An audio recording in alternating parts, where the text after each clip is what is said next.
আসসালামু আলাইকুম। আশা করি সবাই ভালো আছেন আর আমিও আলহামদুলিল্লাহ অনেক ভালো আছি। আর আজকে সকালে ছাদে চলে আসলাম। সকাল বলতে প্রায় 10টা 11টা বাজে, কিন্তু এখনও আকাশের অবস্থা খুবই খারাপ। আর গতকাল এত বৃষ্টি হয়েছে যে বলার মতো না। আর এদিকে দেখুন গাছপালা বৃষ্টিতে বেশ ভালোই গ্রোথ নিচ্ছে, মানে যত বৃষ্টি হচ্ছে তত যেন গাছগুলো বেশি বেড়ে উঠতেছে। তবে শীতকালীন যে শাকগুলো যেমন পালং শাক, ধনে শাক, এই গাছগুলো যদিও বা পালং কয়েকটা উঠেছে, কিন্তু ধনে বীজ তো একদমই উঠেনি। তবে পালং শাকগুলো টিকবে কিনা সেটাই সন্দেহ। আর মূলো শাকগুলো উঠেছে বেশ। আর এদিকে বেগুন গাছগুলো যদিও বা রোদ ওঠার কারণে ঝিমিয়ে গিয়েছিল, তবে একদম এত বৃষ্টি হয়েছে যে বেগুন গাছগুলো একদম লেগে গিয়েছে, আর মরার কোনো সম্ভাবনা নেই। আর মূলো গাছ মানে মূলোর বীজ দেখতেছি 3টে বেডেই দিয়ে দিয়েছি। আসলে কোন বেডে যে কী দিয়েছে আমার নিজেরও মনে নেই, তবে অনেকগুলো শাক হয়েছে। তো আর লাল শাকের বীজ দেখলাম উঠেছে, কিন্তু আমি তো লাল শাকের কোনো বীজই দেইনি। হয়তো বা বীজের সঙ্গে ছিল, না হলে মাটিতেই কোনো কিছু ছিল, যার কারণে লাল শাক অনেক উঠেছে। আর অনেকগুলো টমেটো গাছও দেখতেছি উঠেছে, মানে টমেটোর গাছ আর আমাকে কিনতে হবে না। আর এদিকে আমার আমড়া গাছের আমড়াগুলো অনবরত বেড়েই চলেছে, বেশ বড়ই হচ্ছে। আর এদিকে হচ্ছে আম গাছের নিচে যে বেগুন গাছগুলো ছিল বড় বড়, সেগুলো তো আমি রিপোর্ট করে দিয়েছি। আর একটা গাছ তুলবো, কিন্তু এখন পর্যন্ত বেড তৈরি করে উঠতে পারিনি, কারণ বৃষ্টি প্রচুর। কালকে একদম বিকেল থেকে বৃষ্টি হচ্ছে। আর এইদিকে দেখুন ছাদে উঠলেই আমার মেয়ের দুষ্টামি শুরু হয়ে যায়। মানে আমি ছাদে উঠে একটু কি ভিডিও করব, কি একটু গাছ মানে নাড়াচাড়া করব বা গাছ ঠিকঠাক করব, গাছ লাগাবো, কিন্তু আমার মেয়ে এসে আমার থেকেই যেন বেশি কাজ করে। কারণ ও যতবারই ছাদে উঠে ততবারই গাছপালা তো যেমন তেমন, মানে ও গা ভিজিয়ে একদম শেষ করে দেয়, কি বলবো। আর গতকাল আমরা ছাদে উঠে চাঁদ গ্রহণ মানে চন্দ্রগ্রহণ দেখেছি, ব্লাড মুন। তো খুব বেশি দেখতে পারিনি, রাত 12:30 পর্যন্ত ছাদে ছিলাম। তো তারপরে চলে গিয়েছি। আসলে অত রাত অবধি জেগে থাকাটা মানে অতটাও ভালো লাগতেছিল না, যেহেতু ঘরে গিয়ে আবার রেডি হতে বিছানায় উঠতে অনেক সময় লেগেছে। মানে আমার মেয়েকে ঘুম পাড়াতে অনেক সময় লেগেছে। আমার মেয়ে সহ আমরা সবাই চন্দ্রগ্রহণ দেখেছি। তো যাই হোক, এদিকে দেখুন আমার পুঁই শাকগুলো ইদানিং কেন জানি এরকম হলুদ হয়ে গিয়েছে, কিন্তু কী কারণে হলো সেটাই বুঝতে পারতেছি না। আমি তো পুঁই শাকের গোড়ায় একদমই পানি দিই না, বৃষ্টিতে যেটা ভিজে সেটাই। পুঁই শাকের গোড়ায় পানি দেওয়াই হয় না। তবে যদি পানি বেশি হওয়ার কারণে হয় সেটা, তাহলে বৃষ্টি তো এত বেশি খুব বেশি যে ঘন হচ্ছে সেটাও না। এখন পুষ্টিহীনতার কারণে সেটা কিনা সেটাই বুঝতে পারতেছি না। আর এক বালতি পানি জমেছিল, আমার মেয়ে সেগুলোতেই বারবার এসে নাড়তেছে, হাত দিচ্ছে, তো সেগুলো ফেলে দিলাম। আর আমরা কালকে একটা এক্সট্রা রিপোর্ট নিয়ে এসে চন্দ্রগ্রহণ দেখেছিলাম, সেটাই আমার মেয়ে নিয়ে বারবার পরিষ্কার করতেছে, বৃষ্টিতে ময়লা হয়েছে। আর এদিকে দেখুন গোবরগুলো ঢেকে দিয়ে গিয়েছি, কিন্তু ঢেকে দিয়েও কোনো লাভ হয়নি। বৃষ্টিতে নিচে পানি দিয়ে একদম ভিজে মানে কেমন ন্যাদনাতা হয়ে গিয়েছে, এবং ওই দিকেই ধুয়ে গিয়েছে। আর এদিকে হচ্ছে একটা বেড তৈরি করার জন্য কিছু সবজির খোসা আর উপরে একটু গার্ডেন ওয়েস্ট দিয়ে রেখেছি, কিন্তু মাটি দেওয়া হয়নি। আর আজকেও রেডি করতে পারবো কি না বুঝতে পারতেছি না, কারণ হচ্ছে বৃষ্টিতে সব কিছুই ভেজা ভেজা। আর এরকম পরিবেশে কোনো কিছুই করতে ইচ্ছা করে না। দেখুন মাটি টাটি সবই ভেজা। আর সত্যি কথা বলতে কি, আমার গার্ডেনে এই মুহূর্তে কোনো মাটি নেই, শুধু একটু গোবরই রয়েছে। এখন নিচে আঙ্গিনায় যেটুকু মাটি রয়েছে সেটুকুতে তো আগেই গাছ করেছি, সেটাতে কোনো মানে গাছের খাদ্য নেই বললেই চলে। তারপরেও চেষ্টা করব।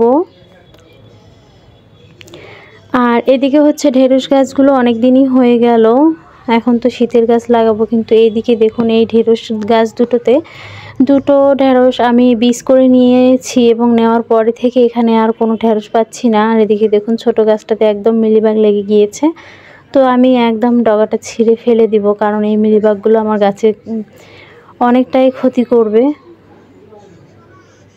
আর এদিকে হচ্ছে বড় গাছটাতেও দেখলাম মিলিবাগ হয়েছে একটু একটু, তবে পরে এসে আমি ছাড়িয়ে দেব।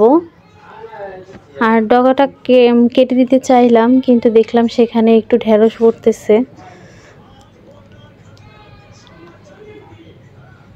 আর এদিকে এই গাছগুলোতে তো বেশ ঢেঁড়স হচ্ছে, কিন্তু আমি সেগুলো আর তুলবো না। আমার কয়েকটা বীজ রাখা লাগবে, কারণ গত বছরের জন্য তো লাগবেই, যদি বেঁচে থাকি আল্লাহ আমাকে বাঁচিয়ে রাখে।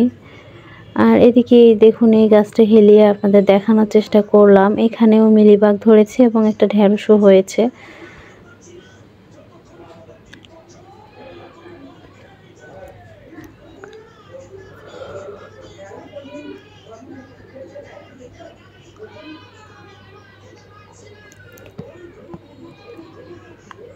মাঝে মাঝে মনে হয় ঢেঁড়সগুলো ছিঁড়ে নিয়ে যাই, কিন্তু আসলে হয় না। আমি রেখে দিয়েছি বীজের জন্য, তাই আর কখনোই ছেঁড়া মানে সম্ভব না, আমি ছিঁড়বো না। তো যাই হোক, এই দিক দিয়ে হচ্ছে আমার বেগুন গাছগুলোকে ছায়া দেওয়ার জন্য যে বড় বড় সাইজের গাছগুলো আমার বাগানে, যদিও বা খুব বেশি বড় গাছ নেই যেহেতু প্রথম প্রথম বাগান, তো যেগুলো আর কি ছায়া দেওয়া সম্ভব হবে সেই গাছগুলোকে এভাবে রেখেছি যেন বেগুন গাছগুলো নেতিয়ে না যায়। আসলে এরপরেও সেরকম কিছু দিতে পারে না ছায়া, আমি উপরে যে বস্তাগুলো কেটে রাখা হয়েছে সেগুলো দিয়ে দিই, যেগুলো দিয়ে আমি গোবরগুলো ঢেকে রেখেছি, মাঝে মাঝে ওগুলো দিই।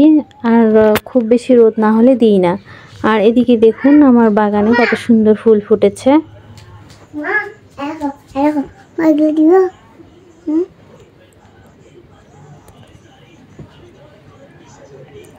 তো এদিকে হচ্ছে হলুদ ফুলটাও সুন্দর লাগতেছে। আর প্রত্যেকটা পর্তুলিকায় দেখুন কত সুন্দর, ভালোই লাগতেছে। সাদা পর্তুলিকা, হলুদ, হলুদ আর এই কালারটা, এগুলোকে সম্ভবত পার্সল্যান্ড বলে। আর পর্তুলিকা হচ্ছে বড় বড়গুলো। আমার বাগানে শুধু এই কয়েকটা কালারই রয়েছে, তবে আমি নার্সারি থেকে আরও কালার এনেছিলাম। হলুদ, তারপর নীল কালার, কমলা কালার, লাল কালার নিয়ে এসেছিলাম। তো গত বছর নিয়ে এসেছিলাম মানে শীতের শেষের দিকে, কিন্তু সেই গাছগুলোকে বাঁচাতে পারিনি। আমি ছোট্ট একটা পটে লাগিয়ে রেখেছিলাম, তো সেগুলো পচে গিয়েছিল। আর এদিকে এই চন্দ্রমল্লিকাগুলোকে মনে হচ্ছে আর ঢেকে দিতে হবে না, কারণ এগুলো লেগে গিয়েছে, মাথাগুলো উপরে উঠেছে। আর একটা গাছের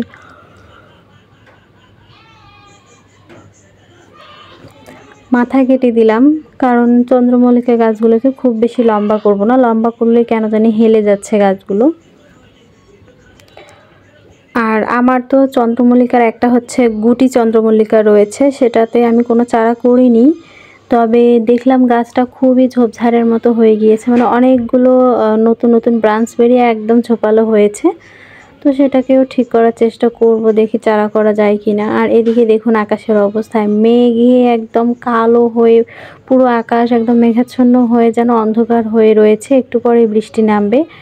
তাই এখন আর বাগানের কোনো কাজই করা যাবে না, আজকে হয়তোবা কোনো কাজই হবে না,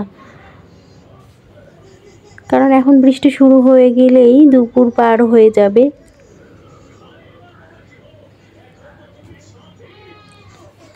আর রান্নাবান্না শুরু করলেই তো শেষ, আর কোনো কিছুতেই তাকানোর সময় নেই।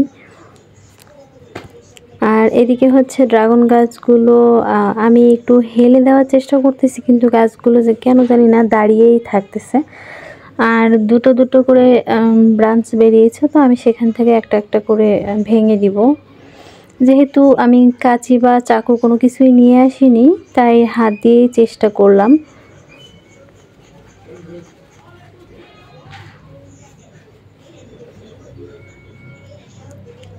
এগুলো দেখুন কত বড় বড় হয়ে গিয়েছে।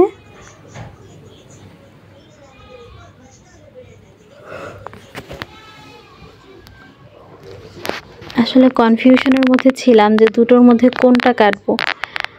দুটোর মাথায় দেখতেছিলাম, তো যেটার মধ্যে একটু ভোঁতা টাইপের মনে হচ্ছে সেটাই ছেড়ে দেবো। তো এটাই মনে হলো, তাই এটাই ছেড়ে দিলাম। তো যাই হোক, আমার ভিডিওগুলো যদি আপনাদের ভালো লেগে থাকে তাহলে প্লিজ লাইক, কমেন্ট, শেয়ার করবেন এবং সাবস্ক্রাইব করে পাশে থাকবেন। আর যারা অলরেডি করে ফেলেছেন তাদেরকে অসংখ্য অসংখ্য ধন্যবাদ। আমার ছোট্ট বাগানের সঙ্গে থাকবেন, কারণ বাগানে খুব বেশি কিছু নেই, তবে আপনারা সঙ্গে থাকলে আস্তে আস্তে হয়ে যাবে। যেহেতু গাছ ভালোবাসি, তাই গাছের ছোটোখাটো বা টুকিটাকি যেগুলো পাই সেগুলোই আমার সংগ্রহে রাখার চেষ্টা করব, এবং সবজি গাছও ভালো লাগে করতে, খুব বেশি নয়, আমার নিজের মতো করে একটু একটু।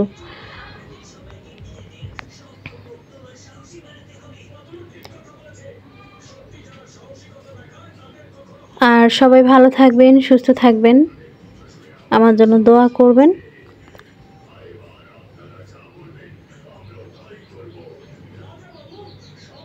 আল্লাহ হাফেজ।